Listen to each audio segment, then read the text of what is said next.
Hello, everyone. In this video, we're going to discuss the introduction to the story that you had to read for today, Through the Dragon Glass by Abraham Merritt. We've already established some of the basic principles regarding the kinds of, not necessarily artistic movements that this story is dealing with, but the ones that can give us some information or some insight into such things as beauty and art for art's sake that will carry through our conversation on the rest of this story, and also some of Merritt's historical background. Now we're getting into the story proper, and we're going to talk about the way in which the characters are actually represented here, and some of the kinds of allusions and references that Merritt uses to establish this characterization. What I'd like you to do then is to take a look at these two questions. Take about 10 minutes on your own to read through the first page and attempt to answer these two questions. Consider this practice grappling with the text, engaging with it, and the like. It contributes to those 3 in-class hours that we would normally have today. Under a normal situation, I would have you answer these questions in small groups, and then we would return and have a whole class conversation. Today, I just want you to try to answer these questions on your own. Pause the video, and then when you're done, return so that I can give you some of my thoughts on these matters. All right. So, with respect to these two questions, on the one hand, it's clear that the narrator is Herndon's friend. He cares for the man and is concerned with his welfare. On the other, however, he demonstrates that there's a kind of intense distrust or dislike for Herndon that is at odds with the superficial or facile representation of his care for the man. There's a degree of hostility that he expresses towards him in the moral condemnations that he conveys.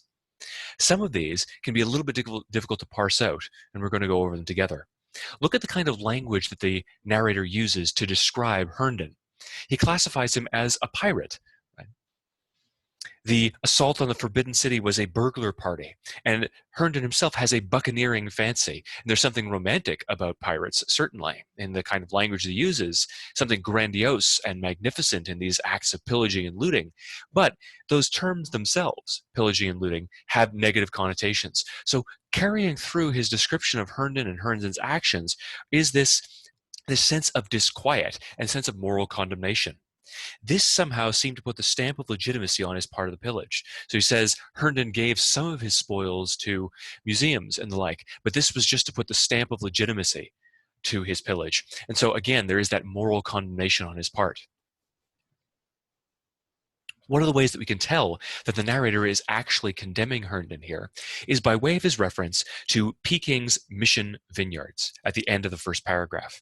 Remember the context of the Boxer Rebellion in that you had Christian missionaries entering into China in order to, in their view, save the souls of men and women and children who were believing in a false religious system.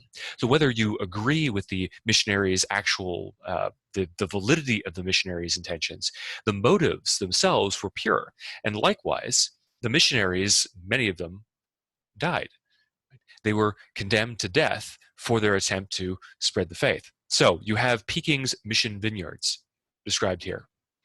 What we have at this moment is a biblical allusion, and you're probably getting tired of those by now because we've gone through several of them in the stories that we have considered up until this point, but we have yet another one.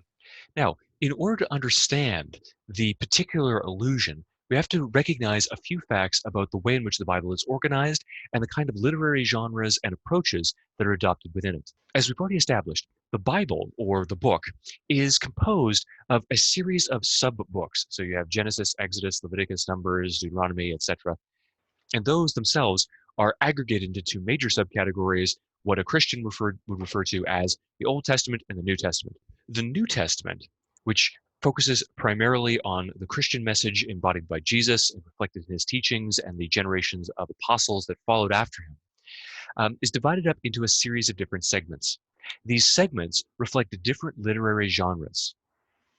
So the Bible is not one consistent sort of literary genre. It has wisdom literature, poetry, history, biography, letters or epistles, right, as we talked about in relation to the Orla. The first 4 books of the New Testament consist of the Gospels, or are the Gospels. Now, gospel means good news. It is the message of salvation. It's the message about Jesus' work in the world and the like, and what he has done to redeem the world from its sin. The Gospels themselves are also the first 4 books Matthew, Mark, Luke, and John. These books are in the genre of ancient biography. So if we look at the way in which biographies were produced in that period and prior to that, the kinds of techniques that authors used, the structures of it, the orientations, we can tell that the specific genre in which these books are written is that of ancient biography. And based on the conventions of ancient biography, we can understand them and interpret them. These four Gospels present the life and works and ministry of Jesus in various different ways to various different audiences. Now, the specific details of that are not important for us at this juncture, but each one records certain events with certain intended audiences. Within these stories, or within these books, you have Jesus on occasion teaching directly. In these teachings, Jesus will often speak in parables. A parable is a kind of short story that Jesus would tell in order to articulate some deeper truth about, let's say, the kingdom of heaven, the nature of salvation, the relationship between man and God, or any other subject that he was teaching on. But the parable is like an allegorical short story. So in one of these parables, for instance, he talks about a lamb that has escaped from the fold, and the good shepherd goes out to retrieve the lamb. And literally, it's a story about a man who has sheep, keeps sheep. One of the sheep escapes from the pen, and the shepherd goes out to get him. It is meant to convey a teaching about himself and his relationship to the lost sheep in the world, whom he has come to rescue.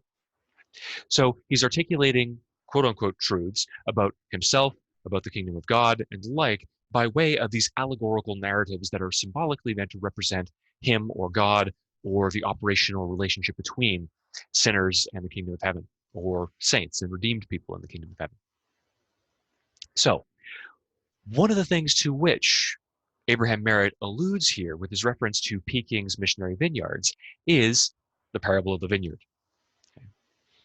And we're going to take a look at that now. So turning to the Gospel of Matthew, one of those first biographies of Jesus, we have Matthew 20, verses 1 through 16.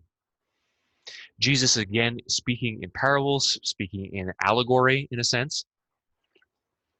And he says, "For the kingdom of heaven is like unto a man that is an householder, which went out early in the morning to hire laborers into his vineyard.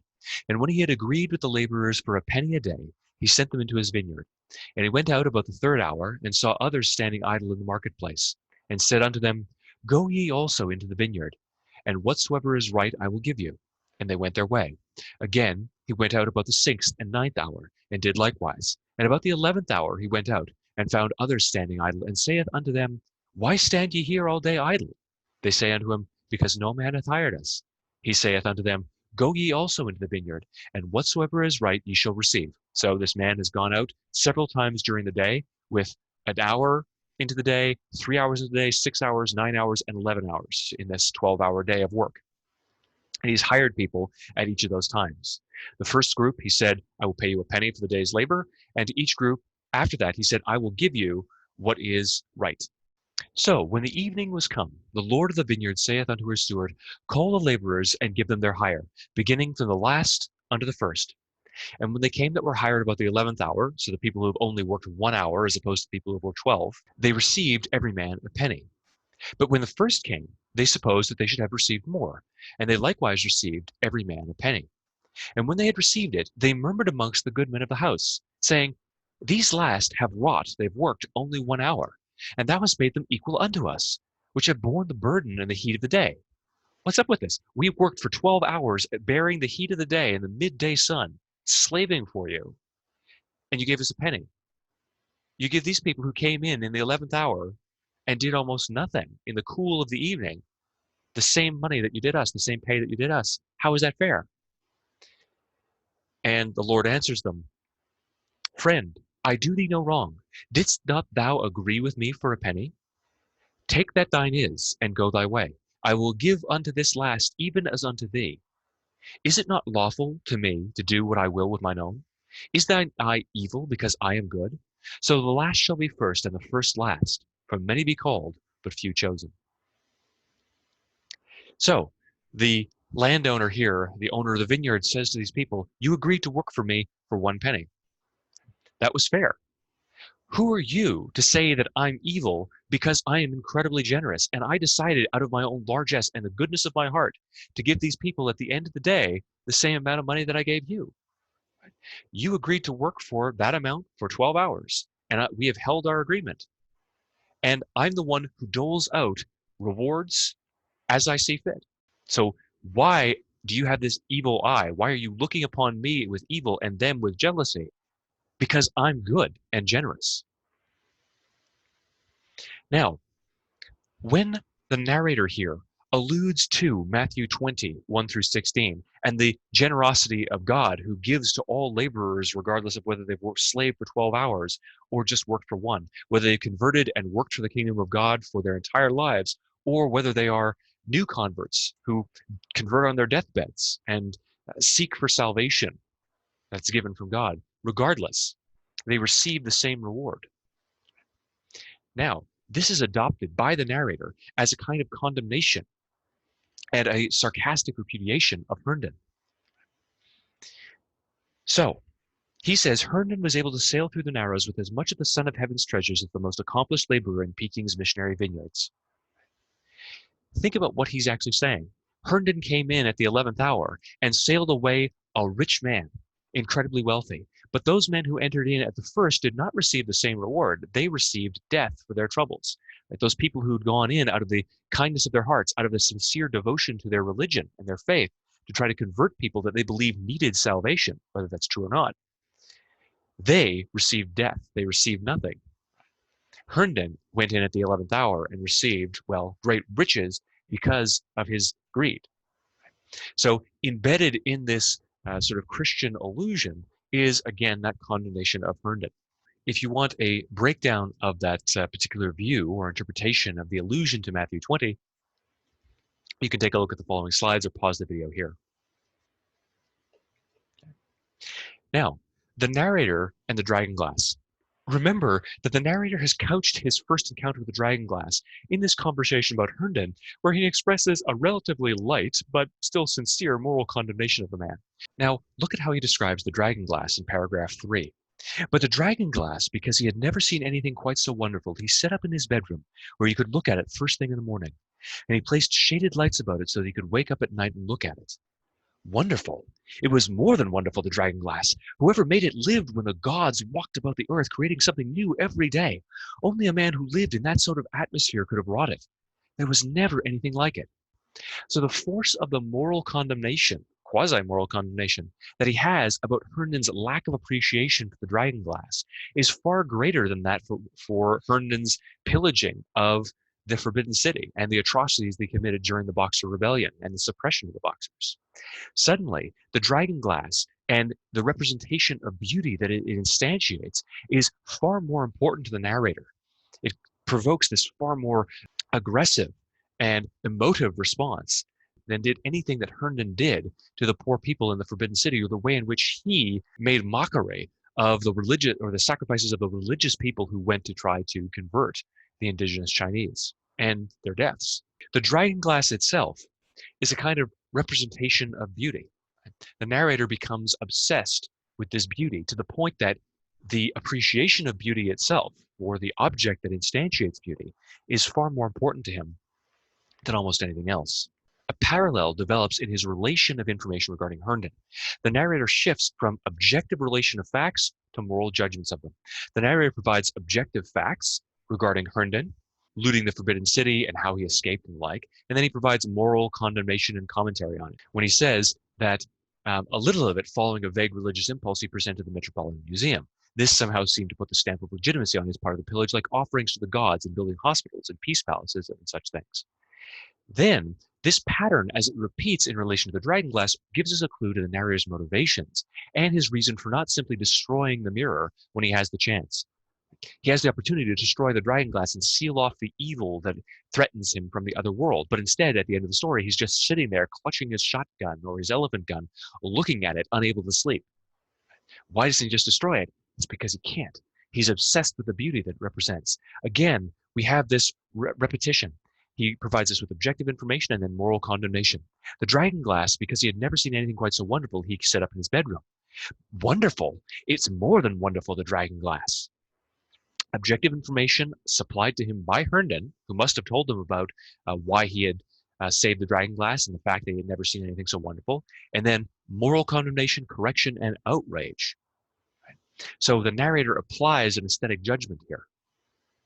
Morality and aesthetics, right, that which is morally right and that which we find beautiful, are suddenly brought together, juxtaposed in these two moments. They're conflated. The issue of recognizing and appreciating beauty properly becomes, in this way, an issue with moral force for the narrator. What I'd like you to do is to take a look at two more questions regarding the first sight of the dragon glass in this story. Consider these two questions. Take about 10 minutes to answer them by reviewing the key passages here when the narrator first sees the dragon glass. So on page 2 of the story, the narrator says, "And then for the first time I saw the dragon glass. There never has been anything like this thing." And he goes on until he says, "It took your breath away, the first glimpse of the dragon glass. Yes, and the second and the third glimpse too, and every other time that you looked at it." So I'd like you to take about 10 minutes to think about these two questions in relation to that section. And then after you've tried to answer them on your own and thought about this passage, restart the video and you can listen to some of my answers to these two questions. So we might say that this is an act of, well, a hack. We might say that the author here is trying to illustrate how beautiful the object is by telling us how you, the reader, should feel in response to it. I would contend, however, that it's not the author who's at work here. It's a reflection of the narrator's need. The narrator is the one who shows his obsession with beauty, his obsessive need for others to recognize and appreciate the beauty that he sees and that he desires in the dragon glass. He is putting on us, trying to force us to feel what he does because it's so important to him. He says, "Think, why, it's the most marvelous thing that the hands of man has ever made." He needs us to believe that. He needs to make us think it. Because in that way, he makes the desire that he has for the dragon glass and the possession of the beauty that it represents less disturbed, less abnormal. He's saying that you feel the exact same way that I do by externalizing his thoughts. It's an externalization of his experiences. The narrator wants to share that feeling with us and normalize it. As for the dragon glass itself and the way in which it's described, there's something ancient and primeval in it, something that is beyond the understanding of man in the contemporary age or beyond our modern understanding and powers. Okay. Afterwards, you are aware that the green translucent was an oval slice of polished stone. The flashes and flickers became dragons. There were 12 of them. Their eyes were emeralds, their fangs were ivory, their claws were gold. There were scaled dragons, and each scale was so inlaid that the base, green as the primeval jungle, shaded off into vivid scarlet, and the scarlet into tips of gold. Their wings were of silver and vermilion and were folded close to their bodies. But they were alive, those dragons. There was never so much life in metal and wood since Al Akram, the sculptor of ancient Ad, carved the first crocodile, and the jealous Almighty breathed life into it for a punishment. And last you saw that the topaz discs that sent up little yellow flames was the top of the metal sphere around which coiled the 13th dragon, thin and red and biting its scorpion-tipped tail. It took your breath away, the first glimpse of the dragon glass, yes, and the second and third glimpse too, and every other time that you looked at it. Now, on the one hand, beauty is represented. I mean, the dragon glass seems symbolically to represent beauty because it's associated with all these precious stones and metals, and it's described in such an elaborate and ornate fashion. But look at what the story is saying symbolically about beauty and the desire for it that the narrator expresses in this moment.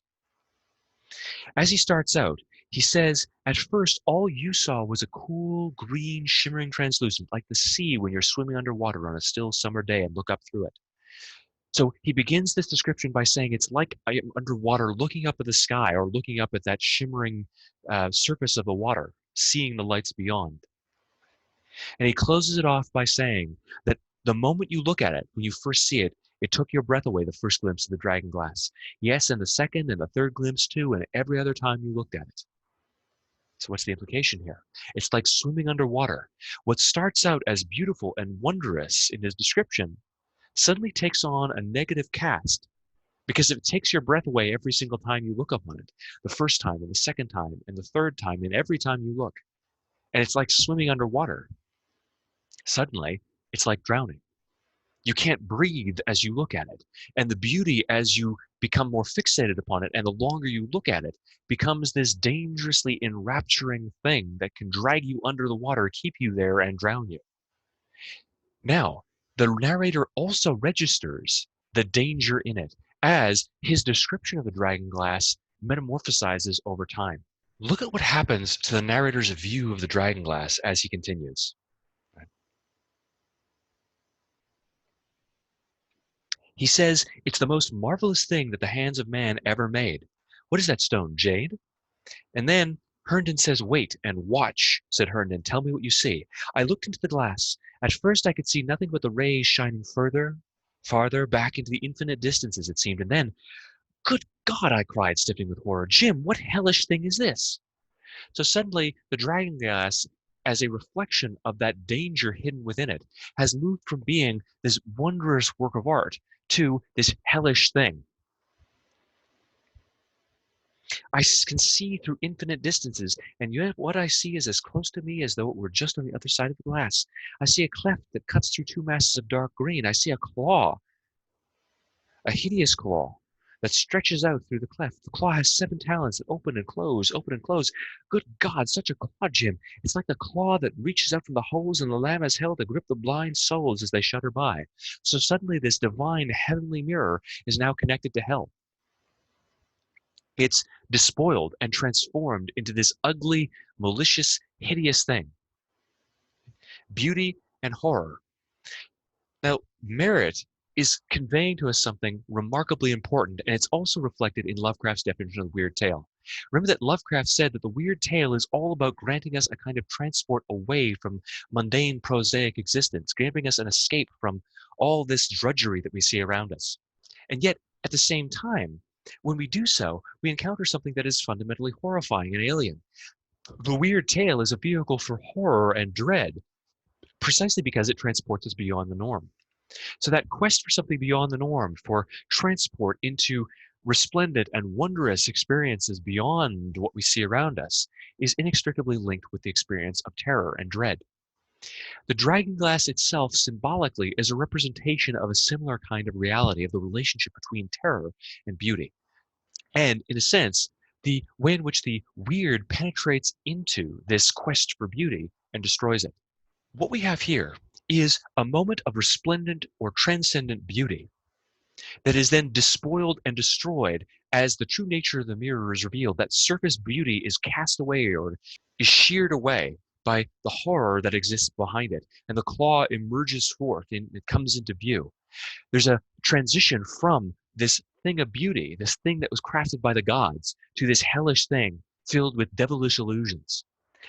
Here, Merritt, even if he's not doing so consciously, is providing us a metatextual reflection on the nature of the weird tale.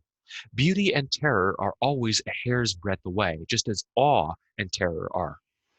The defiance of natural law, our ability to escape from the norm and the everyday, the commonplace, those galling limitations imposed upon us by the laws of nature that keep us bound or earthbound, can inspire both wonder and terror.